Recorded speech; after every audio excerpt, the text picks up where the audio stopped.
Is that surprise? Now you're awake. Please join me in saying our usual chalice lighting words.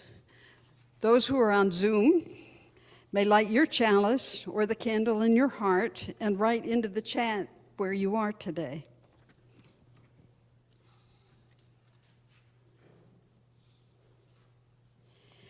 We light this chalice for the warmth of love, light of truth, and the energy of service. I'm going to do that again, because I like the flame to be higher.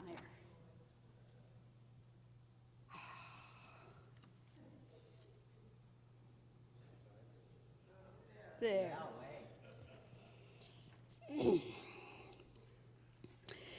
And we light the candle in recognition of the Tamian and Muwekma Ohlone indigenous people, who were the first humans to inhabit and steward this land thousands of years before settler colonizers arrived. We honor the resilience of these indigenous peoples in the face of devastating harm, and we financially support the Muwekma Preservation Foundation and the Amamutsan Land Trust. We continue to support the integrity of the entire Uristak tribal cultural landscape alongside the Amamutsan tribal band.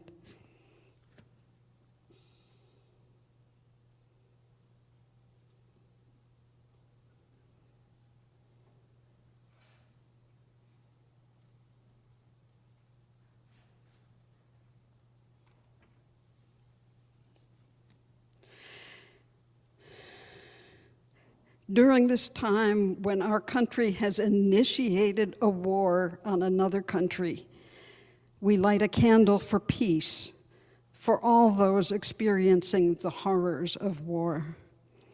We recognize that violence serves only to create more violence, war, and generational hatred. Justice is at the core of our faith. Love is the center of our values.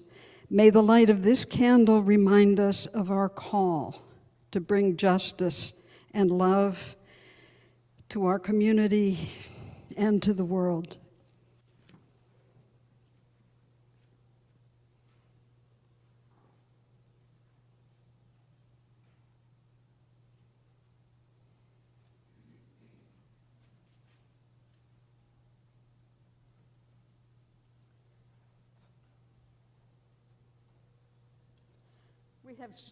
We have some unusual things here on the chancel.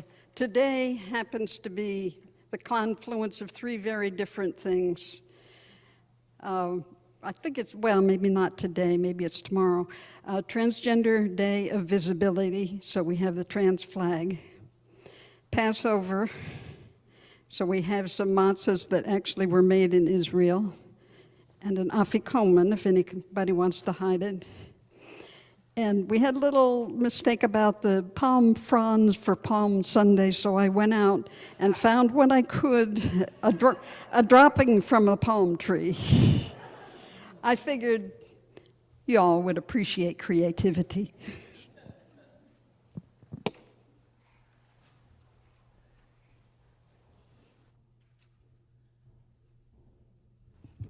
Please join me in saying our affirmation.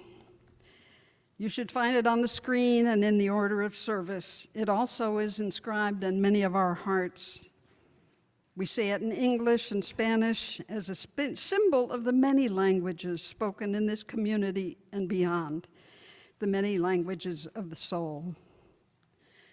Love is the doctrine of this church. The quest of truth is its sacrament, and service is its prayer. To dwell together in peace, to seek truth and freedom, to serve humankind in fellowship, to the end that all souls may grow into harmony with the divine. This do we covenant with one another. El amor es la doctrina de esta iglesia. La búsqueda de la verdad es su sacramento, y el servicio es su oración.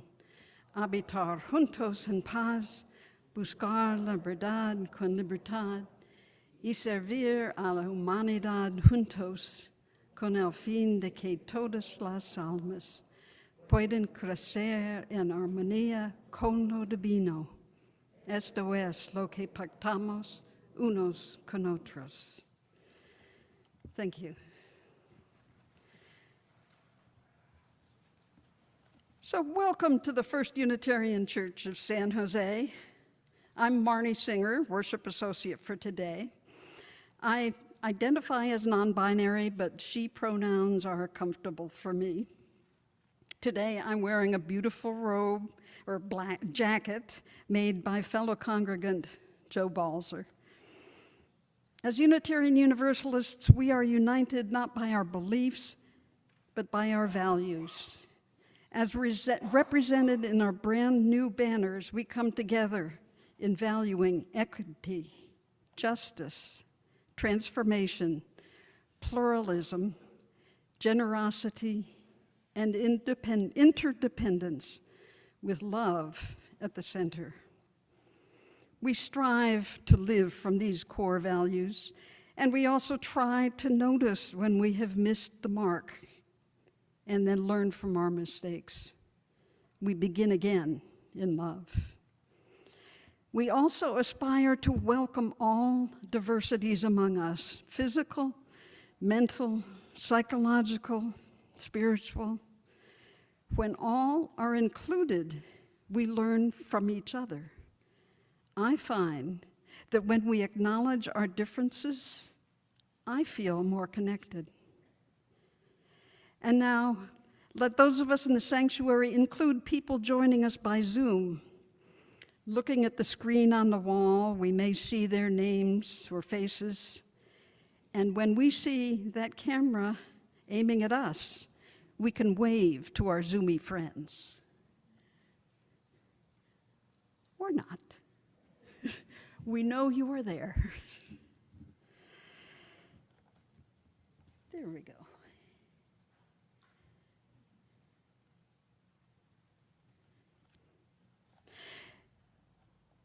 At the end of the service, people online are invited to unmute and stay for an informal conversation with old and new friends.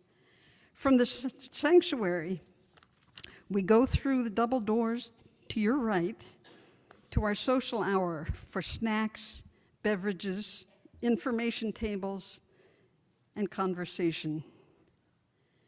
Once again, welcome. It's good to be together.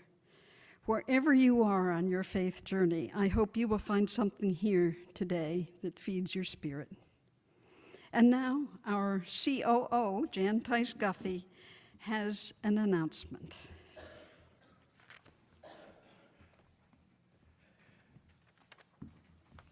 Good morning. Today I'm wearing a Hawaiian-inspired shirt because it's hot, and my Lutheran pastor grandpa would be shocked to know that I am wearing jeans to church today, because we're going to have a work day after church, and if you can stay for an hour, half an hour, I'm going to have a list of things to do in there, and some extra snacks to keep your energy up. So I hope you can join us. Thank you.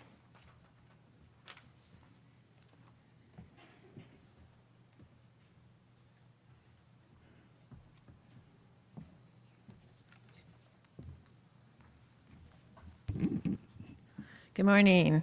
My name is Dina Dickinson, and I'm here to talk a little bit about caring hands. Are you interested in helping fellow congregants with meals or rides or visits on an occasional basis? Reverend Matthew and Pastoral Associates are offering thanks to our current caring hands, as well as a welcome and an overview to anyone interested in finding out more about Caring Hands and hopefully signing up for the program. Join us in the Fireside Room on Sunday, April 12th from 12:45 to 2:15. A light lunch will be provided. Now I'd like to invite Brian Singer to come up and tell us a bit about his experience being a caring hand.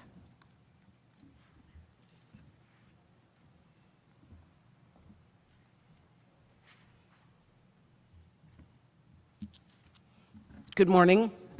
I'm Brian Singer. I'm a short man. I wear glasses and have full facial hair, and I'm wearing a charcoal shirt and tan pants.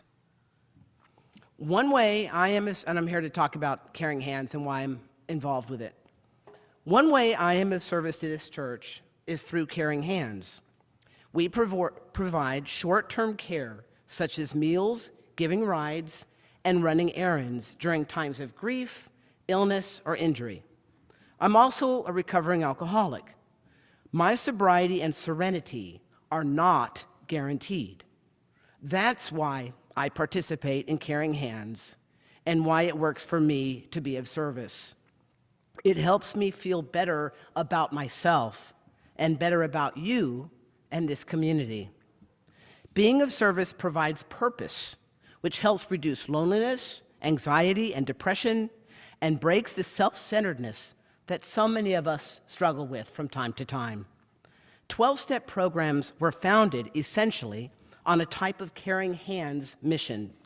Bill Wilson, one of the founders of Alcoholics Anonymous, for example, had been on a business trip that had gone badly, and he was in danger of drinking again.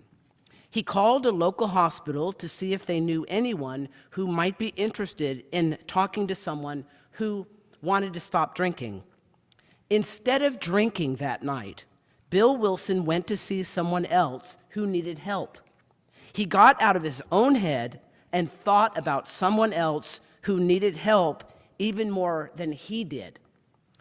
That simple act kept him from drinking that night, and out of that act, AA was born. Being of service also helps us feel more connected as a community. When I show that I care about you and you care about me, it makes us stronger. It creates a sense of belonging, making us more supportive and compassionate of each other. Being of service makes us feel like, we have something to offer. It's like magic. It makes us feel good. Being of service helps us feel that we matter, and mattering matters. I hope those I cook for like my cooking. I do enjoy it. And I hope that I bring comfort to you or your loved ones when I visit. Be assured that when you have done that for me, my wife Marnie and I have enjoyed your meals and been comforted by you.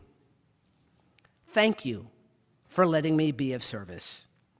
Again, if you're interested in doing this type of service, please join us on April 12th in the fireside room to learn more.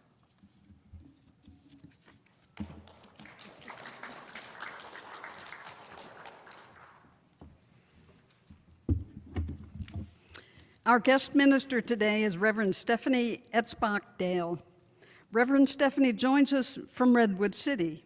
You may have seen her brief bio in our newsletter or on our website, but I would like to share a bit from her website, which is tendingspirit.com.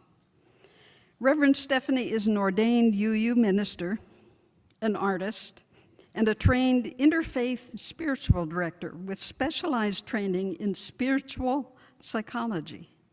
She has been focusing for over 25 years on helping people identify and connect with the sacred and creative potential within each moment. Her approach is to be curious about and affirm life's complexity, the unity sourcing all diversity, and our individual and collective ability and responsibility to create lives of meaning. She helps people connect with spiritual courage, compassion, creativity, and joy. Welcome, Reverend Stefanie.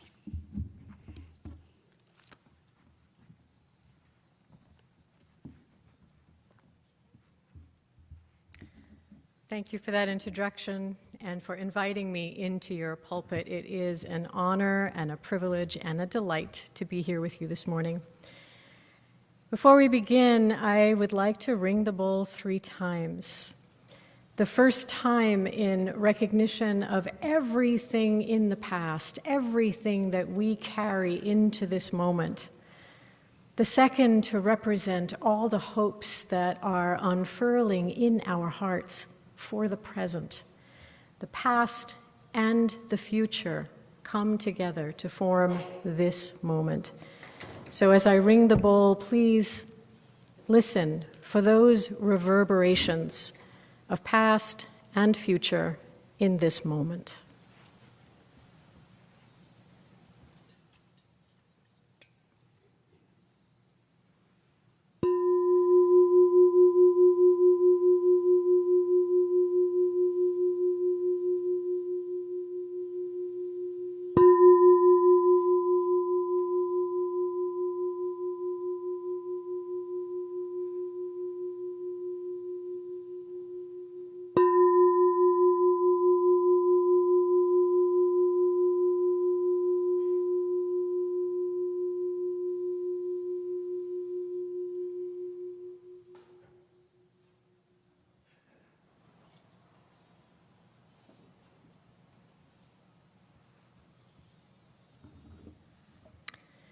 The thing is, spring does not arrive perfectly or polished.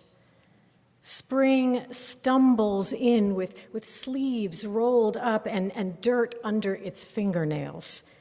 It arrives with a pocket full of almosts. Did you notice the blossoms don't all open at the same time? Some of them cling tight and shy and wrinkled, their edges browned as if they dreamed too hard through one last cold night. And others burst early, overconfident, only to shiver in a late frost, petals bruised, but still luminous. And rain falls. When rain falls, even when it does, it falls unevenly, a hurried scatter against all the windows, leaving behind crooked trails on the glass. Not perfection, not symmetry, but memory of where each drop chose to wander. Grass grows in patches, thick here, hesitant there, like a thought not fully formed. And still, from a distance, it reads as green. It reads as renewal. Even the sunlight flickers caught in branches not yet decided on fullness. It spills through gaps and fractures, laying gold in unexpected places, on a broken fence, on the uneven path, on the small, stubborn weeds that no one planted. Spring is not perfection. It is not that. It is, if anything, the sacred art of trying again, of blooming unevenly. It is the sacred art of soft failures turned radiant, of a world remembering itself in fragments, a world of scent and color and sound and texture, of memories and of dreams. And somehow, because nothing aligns perfectly, everything feels alive.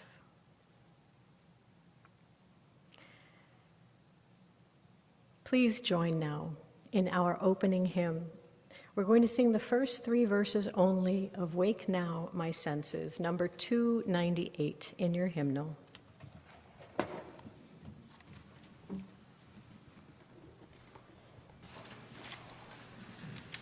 Please rise in body or spirit as you're able.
your senses now awakened, please return to your seat.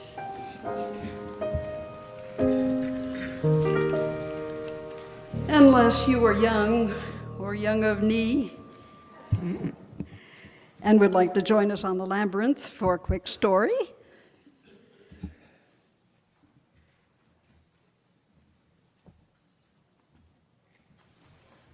Come on down, kids, we miss you.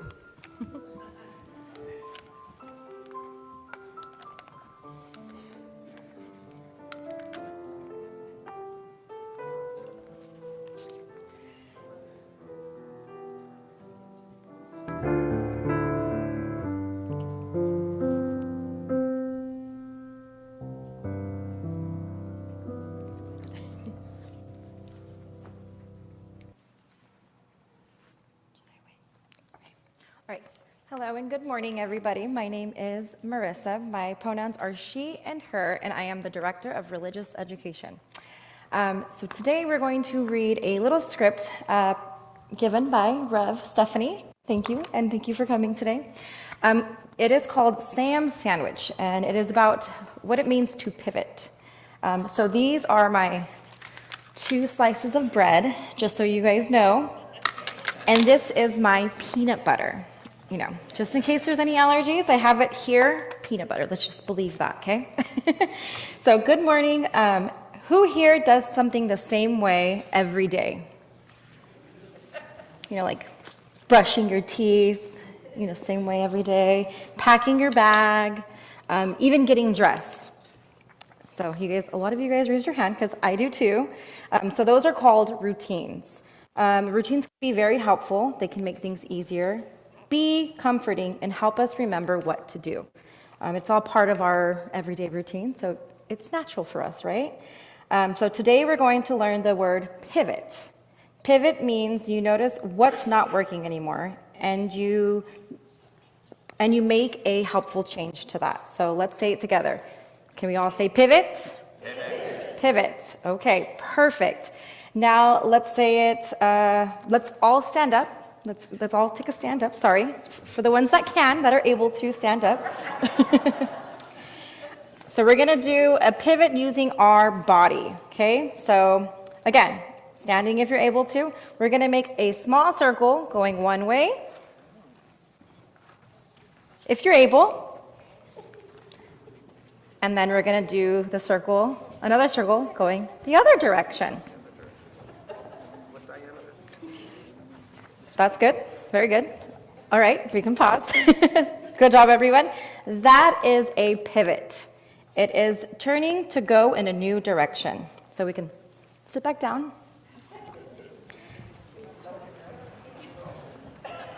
So now I'm going to continue the story about Sam.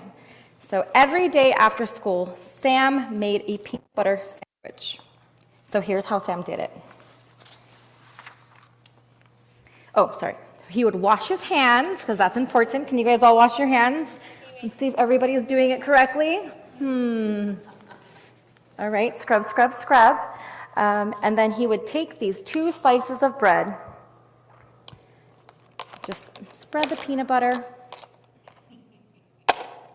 That's it. And he would just eat it. That was part of his routine. And Sam was very happy about that routine. Until one day, Sam had a visitor. It was Sam's aunt. She showed up just unexpectedly. Had no idea she was coming. Right in the middle of that routine. Sam knew that it's important to share, so Sam did. Well, he tried to, and he said, "Do you want some?" Which was really kind. He was, sharing is kind, children. But the aunt quickly said, "Oh, no, thank you." Sam was surprised and he was a little hurt. Why not? I always make peanut butter sandwiches this time of the day. I make them good. They're actually really yummy. You'll love it. The aunt said, "That is very kind of you. I am hungry, but I can't eat peanut butter. I'm very allergic to peanuts. They make my tummy hurt." So let's think together. Was Sam's sandwich making routine helpful to Sam? Yes. Did something change to make it less helpful? Yes. This is where Sam needed to pivot. A pivot means stop, notice what's happening, and then you change direction. So let's practice again. So when I say pivot, get up, turn around once, and place. Ready? So if you're able to. Why? Okay. So when I say pivot, everybody turn around in place. Ready? Now pivot, slowly turning the other direction. Good job, Matthias. Good job, Olivia and River. Wait, did Olivia do it? Yes. Okay. When a routine is not working, it is not safe or kind or helpful. What can we do? Notice. Notice if something feels off. Ask, is this okay? Pivot. It considers other possibilities to try something new. Oh, yes, and you are able to sit down. So what are some new things Sam could try next time? Jelly. Yes, without the peanut butter. Yes. And then cereal for the ones that like cereal. Super simple, part of the routine. What was that? Hummus. Hummus. Oh, I love hummus sandwiches, so yes. Yeah. Sunflower, yep, sunflower butter, yes, that's another one. So when we think about those kind of things, we have to think that routines are helpful, but paying attention to how they affect people around you are even more important. And when something isn't working, we always can remember to just pivot. So now we're going to end our story here, and we're going to go ahead and end it with the children's blessing. Matthias.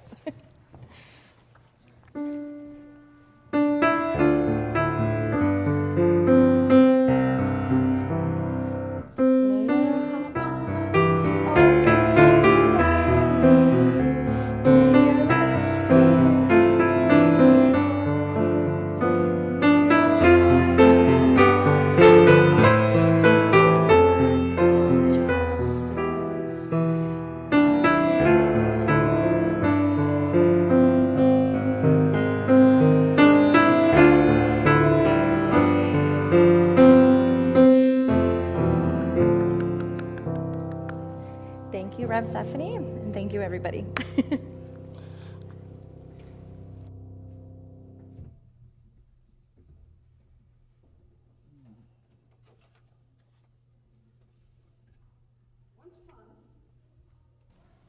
Once a month, we take a special collection to benefit an organization that aligns with our values, as selected by our Social Justice Council. All of the cash put into the plates will go directly to the selected organization. If you're giving by check, please note on the memo line whether you are paying on your pledge or giving to the special collection. To donate online, follow the instructions on the screen, which will appear. This month, our special collection goes to the Billy DeFrank LGBTQ Plus Center, which is on the Alameda here in San Jose. It's a volunteer-run, for-profit 501c3 organization, the primary purposes of which are to be a resource hub and provide safe space for support groups and social events for LGBTQ plus people. Brian and I have spent a good amount of time there over the years. Last year, Board President Gabrielle Antonovich spoke in detail about what the center does. Today, let me simply say that giving to the Billy DeFrank Center is one way this congregation demonstrates our support for lesbian, gay, bisexual, transgender, queer, questioning, non-binary, and two-spirit people. Please give what you can. And remember, if your presence among us is all you can give today, that is enough. You are enough.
To the work of the church, which is making love visible in all we say and do, we dedicate ourselves and these, our offerings. And one more thing I forgot. For Trans Day of Visibility, Billy DeFrank's Center is having events at the center this afternoon. Come to me if you want information. And also, another organization, SBQS, South Bay Queer Solidarity, is having a table or an event at the Peace and Justice Center. So I'll be back for that.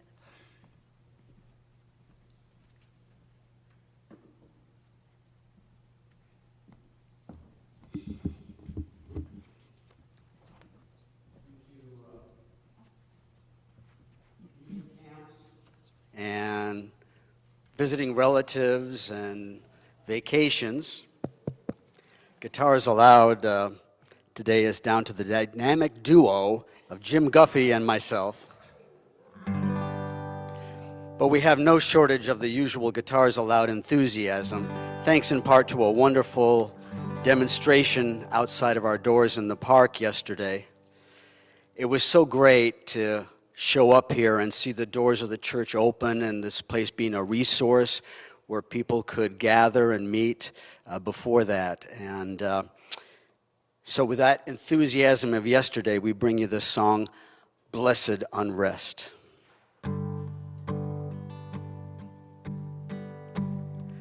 Oh, I am waking up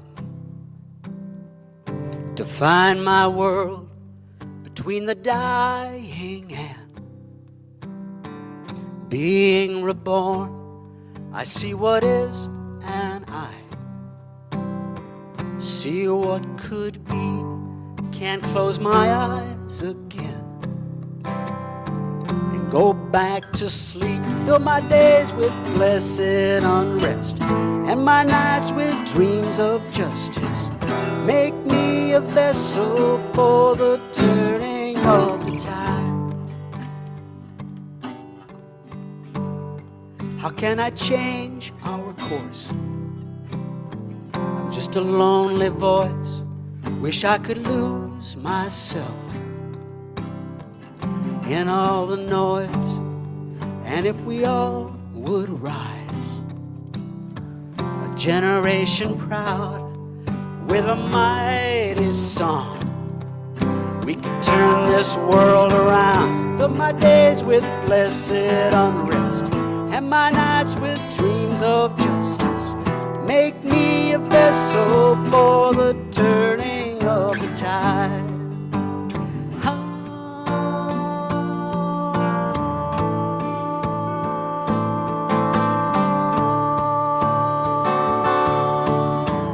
Make me a vessel. Fill my days with blessed unrest, and my dreams with nights of justice. Make me a vessel for the turning of the tide. For the turning of the tide.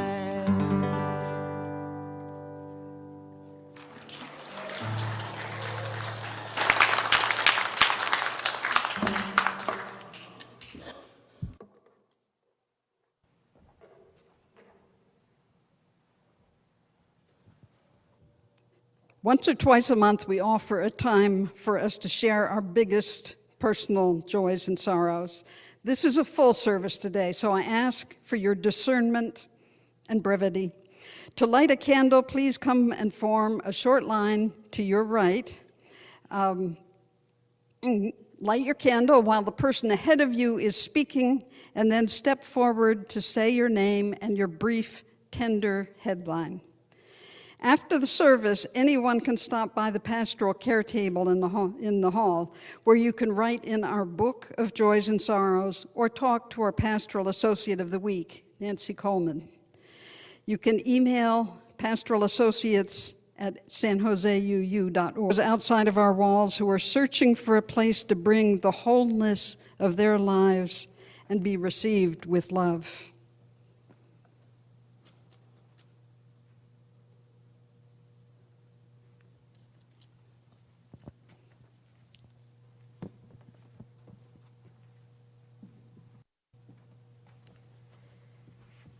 We hold in our hearts all things expressed, aware that some things are too large, too fresh, or too fragile for external expression, needing to be tended still in the secret chambers of the heart and the mind. May all those who suffer, who tremble in body, mind, or spirit, find ease and renewal. And may body, mind, and spirit be oriented toward this. As we move into a time of meditation, I invite you to let your body rest as it is. No need to arrange it, no need to perfect it. Wiggle out, figure out where you are in your body. Allow your hands to settle naturally.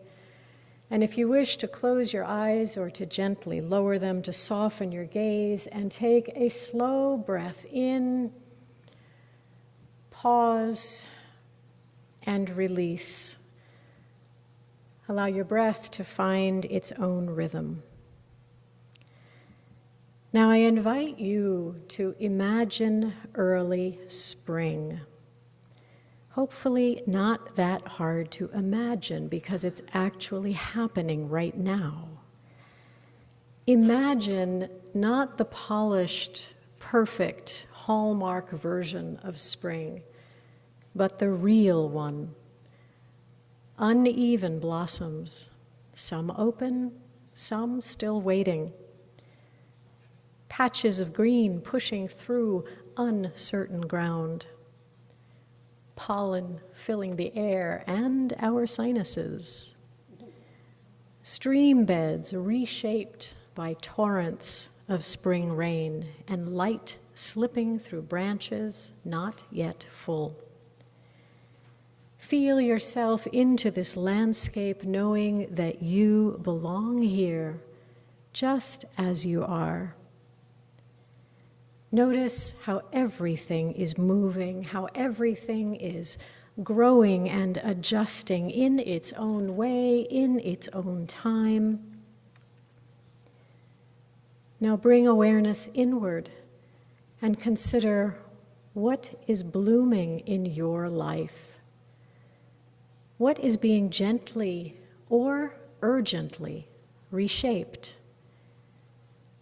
Which parts of your life do you feel need active tending? And which parts might you accept just exactly as they are? Just notice. Notice what you have done with what you knew and what you didn't know.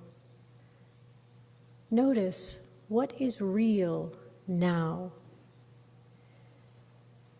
If something is stirring, noticing, or awakening, this is your invitation to be present to it, to pivot towards it, perhaps to shift perspective, to shift expectation or habit or response.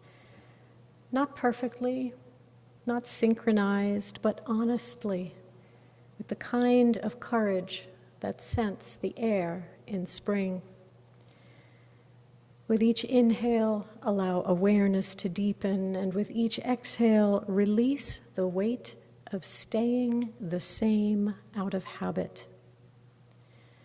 Like spring, you are ever renewing, sometimes boldly, sometimes gradually, adjusting and growing into something that better suits who you have it within you to become.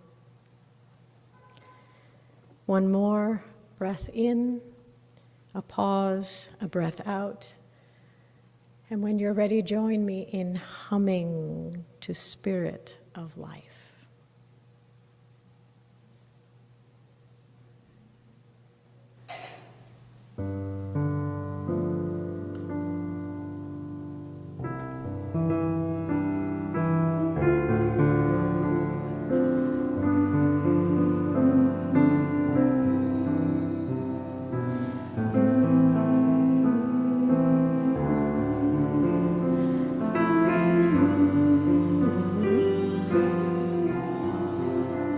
Put your hand on your chest.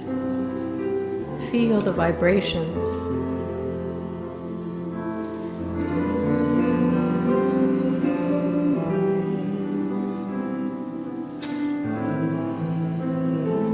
Your body is an instrument.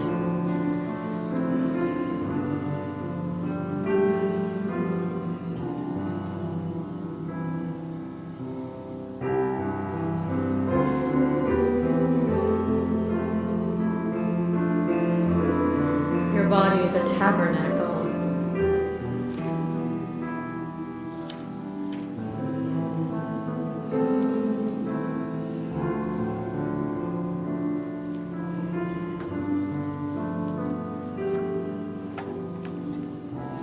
Your body holds wisdom and courage, fear and love, and all possibilities.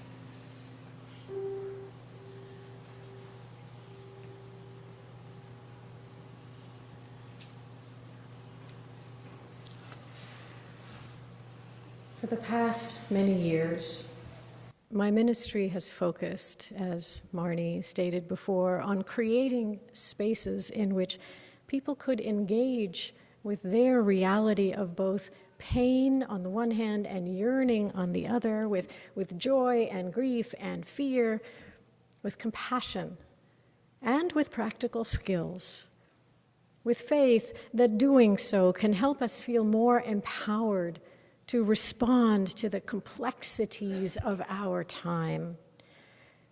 As part of that, of course, we explored liberal religious values and we practiced self-awareness techniques and self-regulation skills to keep us calm and focused, things like meditation and breathing exercises, as well as communication skills and boundary setting. But the thing is, as the sources and complexities of stress in our world have grown and tangled these past years, I have struggled to practice what I preach. I have struggled to stay calm. Even with all of those techniques, I have struggled even to breathe at times, and I have felt worn out from trying all of those things and feeling more often than not like a failure. those well-endorsed approaches to staying calm in the midst of the storm, they felt increasingly ineffective. They just weren't working. They weren't working, and they took too much energy to try to apply. Worse, they started feeling like a form of spiritual bypassing, as if the horrors out there in the world are simply an aberration that we need to manage somehow so we can get back to normal, rather than the reality of the present. A new normal, requiring a radically more creative approach, linking acceptance of what is with a vision of what can yet, what must yet grow. Now, I still encourage and rely on a discipline of self-regulation techniques, but in the past year or so, I have felt moved to add a pivot. And what I want to share with you today reflects my integration of that pivot through focus on just a few of the realities of this season in which we find ourselves.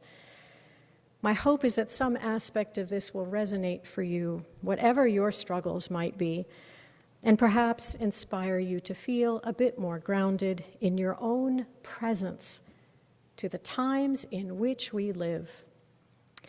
So let's start exactly where we are, with the breath that animates our bodies, with the rhythms that we can feel when we put our hand on our chest, the heartbeat within us, and the breath that pulses most of the time without us ever thinking about it or paying attention to it. It's there. Breathe into that with gratitude that we are here. And as you do that, notice as you breathe the light filtering into this space just a little bit stronger than it did a few weeks back. And notice all the beautiful faces around you as you breathe. What I've noticed is that the present moment, this season of present moments, it asks something of us. It asks something simple and yet so important that the ask is mirrored for those with eyes to see and ears to hear in many, many ways. It is not a subtle suggestion at all. It comes to us boldly, foremost and most obviously in light, in color and scent and texture, so riotous that even the most distracted among us, even the most busy or worried among us, can't help but pause and notice and perhaps smile and even, if ever so briefly, savor its delights. What am I talking about?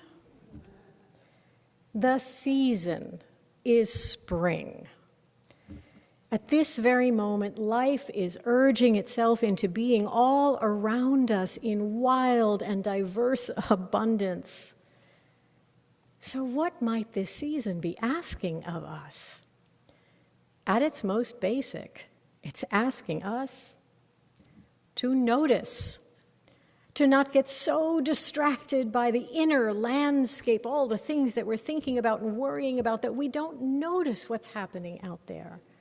It's asking us to notice. Now, over the millennia, this very simple invitation has been reinforced in many ways, driven by the complexities of natural seasonal cycles, by culture and geography, as well as by social dynamics. The dreams and sufferings, the religious and secular meaning-making stories and holidays devised by human beings in very specific times and places. The latter, most often in response to abuses of power. As such, that seasonal ask is timeless in its relevance. So I want to draw attention to three manifestations of that ask, which at first glance might seem unrelated. So let's start by waking our senses to them. Picture this: a hurried and hushed communal meal in a foreign land, eaten with sandals on, with bags packed. a meal flavored with both terror and hope. Next, picture this: palm branches held up in the dusty air and cast down upon dung-stained streets. The sound of shuffling feet and voices raised in both song and in anxious anticipation, the braying of a donkey and the clacking on stone of its hooves. Picture this: people. People with names, people with pronouns, not given but chosen and spoken aloud, so they will not disappear, so they can be claimed and celebrated as holy and be remembered as such. What am I referring to with these three descriptions? The first, the hurried meal. Anyone? Do you have an idea? It relates to the matzah on the table. Passover. The second, the palm branches, of which we have one on the table, relates to Palm Sunday. And the last, the names. Transgender lives. Trans Day of Visibility. Very different stories, very different histories. And when I looked at them initially, I thought, what do they have in common? They're very different ways of explaining and describing the complexities of the human journey, the struggle to grow individually and collectively into, or at least toward, what we recognize as holy potential. What we envision in our hearts and in our minds as freedom from the abuses of power. This has to do with imagination. Imagination linked with reality. Now again, there are lots of differences between these three scenarios that I describe, but each one begins the same way. In each one, someone shows up attentively.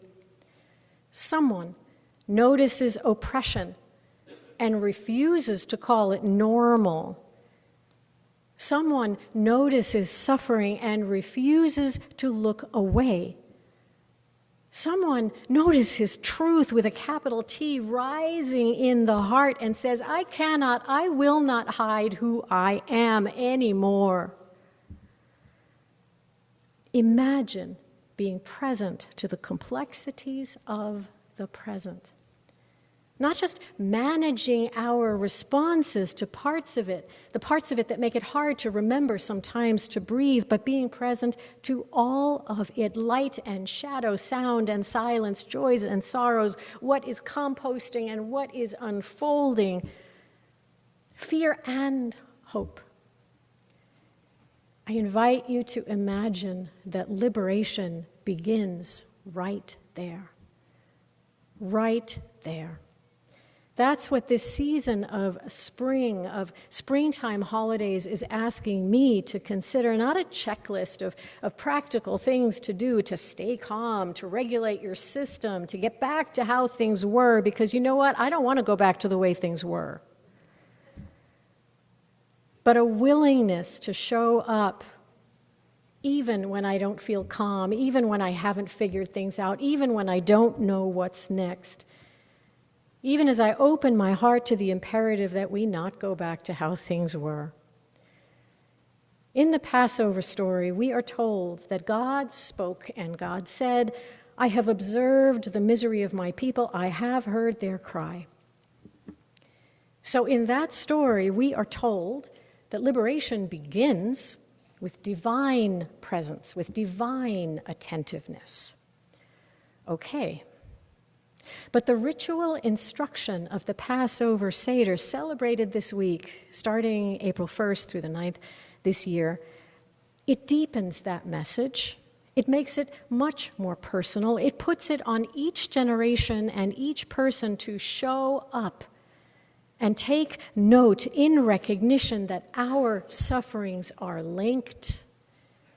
At each Passover Seder, we are told, in every generation, each person must see themselves as if they personally came out of bondage. Now, if we can actually identify with those who are not free and recognize ourselves as free, then that begs the question, what must we do with our freedom? And if we discover that we might not yet be entirely free, that we might yet be bound by habits of thought and behavior that limit freedom, either our own or someone else's, well then what must we do to change that? What pivot needs to happen? Through this seasonal story, memory gives way to urgency, moral urgency, fostering a greater likelihood that we acknowledge how power is being wielded in our times, justly or unjustly.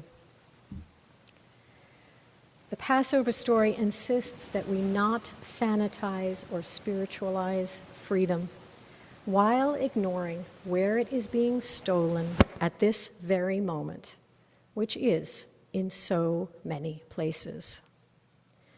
So let's shift to the second scenario I mentioned. On Palm Sunday, the day Jesus is said to have arrived in Jerusalem for the celebration of Passover, the commemoration of his people's liberation from slavery, he arrives not on a mighty steed suitable for a warrior, as many of his followers and adversaries are said to have expected and hoped, but he arrives on a lowly beast of burden. Does anyone know? A donkey. What a brilliantly subversive satire. A satire of empire, a satire of power. That is not what they expected. They did not expect him to show up that way. This scenario is one that is still not fully understood or appreciated, I think, by so many of those in power today who claim to be inspired by and dedicated to the teachings of Jesus. A lot of people have ideas about what it takes for the fight to liberation, for the fight for freedom, what that should look like.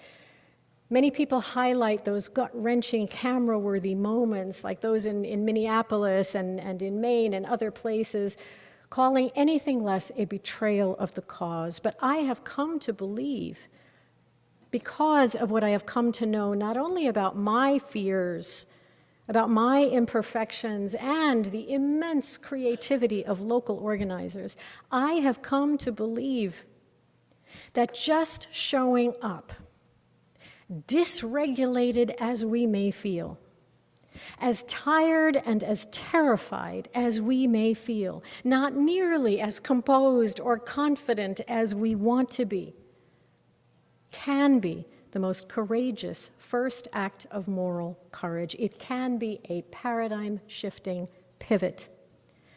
We don't have to feel perfectly prepared. Palm Sunday reminds us that public witness, just showing up and watching and noticing that matters, and it matters that it matters. It reminds us that love can indeed look like a bunch of people singing. It can look like a procession, a presence, neighbors of all ages in the streets insisting that domination is not destiny, and that self-determination does not have to be in conflict with the collective good, and that kings have no place in this country.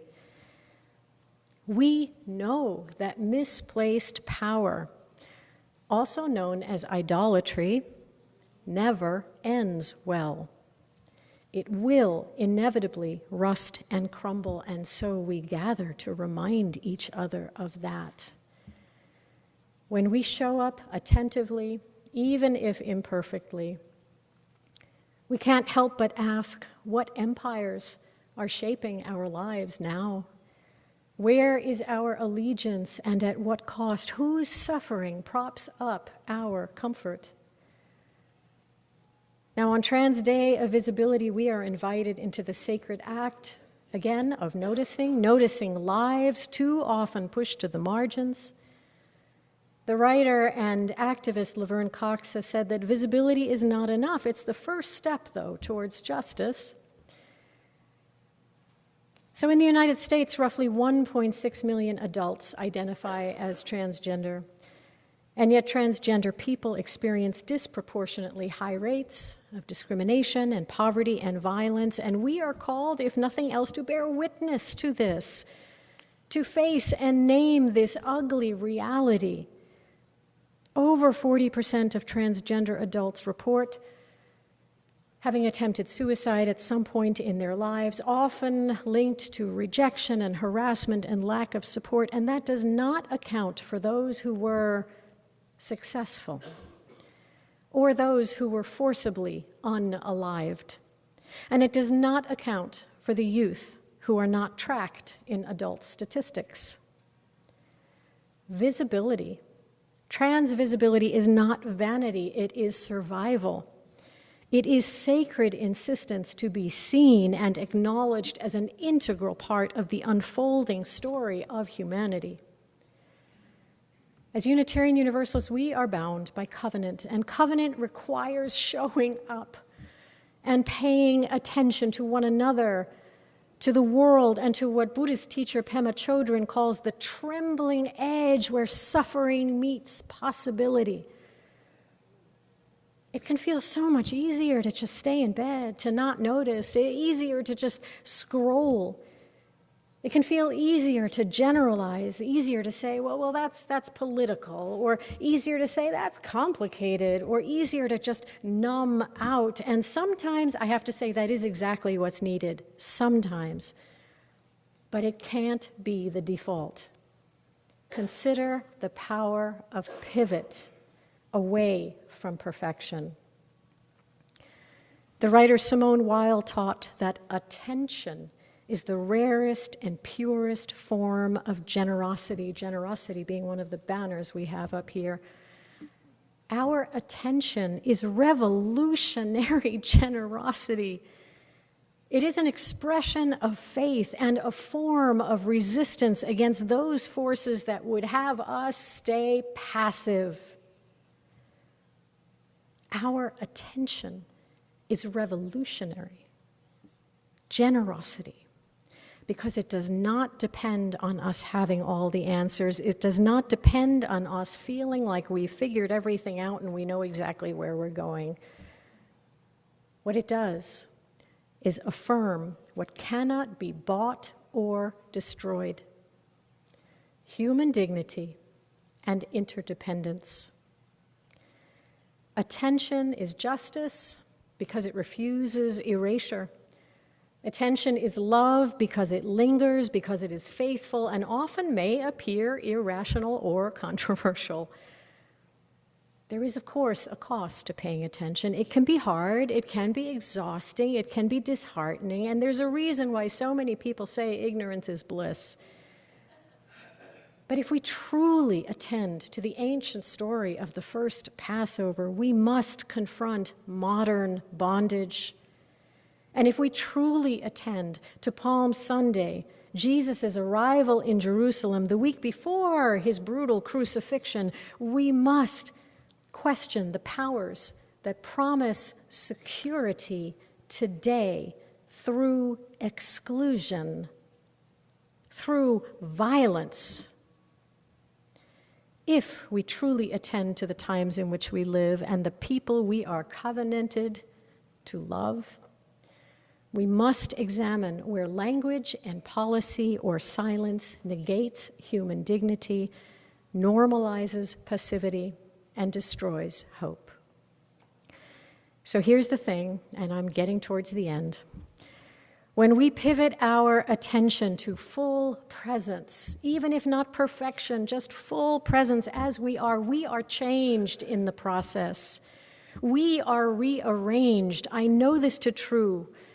We may not feel like we're making a difference out there, but we ourselves are changing, choosing to pivot our attention to show up and be attentive to a fuller landscape of reality, one that might seem chaotic and not synchronized enough for our taste. When we show up, whether or not we feel qualified, I'll tell you that can change how we vote. And it can change how we speak. It can change how and when we give, what we give. It can break our hearts. It absolutely can break our hearts. But it can also change when and how we interrupt a joke that causes pain and how we show up for a child who is afraid. Not only that, but when we truly see one another, something inside us pivots. Shame loosens. Isolation softens, compassion grows, and courage multiplies on the trembling edges of possibility. Passover Seder tells us to remember. Palm Sunday branches tell us to show up and bear witness. Trans voices tell us to see beyond the stereotypes into the soul of humanity. The part of us that will not abide suffering, that will not abide violence, the part that recognizes liberation as a collective endeavor. In closing, the spiritual practice of this season is actually quite simple. First and foremost, keep breathing. Consciously, keep breathing. And notice who's with you. And notice who is missing. Notice who is being silenced. Notice who is being celebrated out there. Notice who's afraid. Notice what breaks your heart. And at the same time, notice the increase of light, the increase of hope. Notice and point out to one another what is blooming within and among us right now. Notice and then stay long enough for heartbreak to become commitment to spiritual integrity, long enough for discomfort to become growth, long enough for liberation to become more than just a story that we revisit each year. May we be a people who show up and notice. May we be a people who refuse indifference. And may we be a people whose courageous presence and attentiveness hastens universal liberation. So may it be.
When our heart is in a holy place.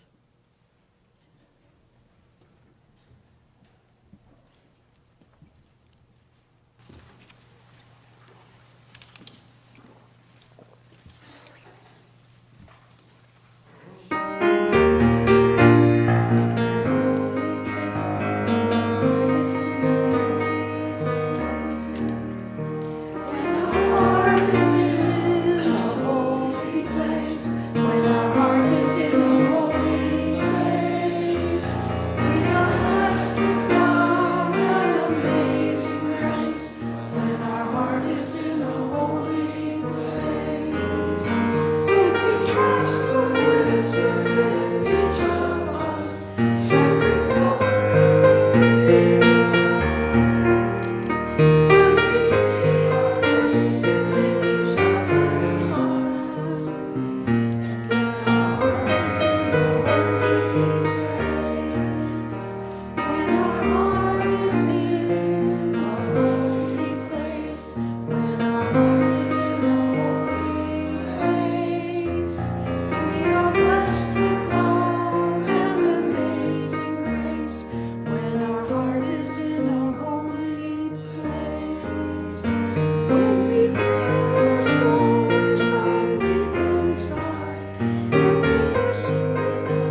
Please now join hands and or hearts.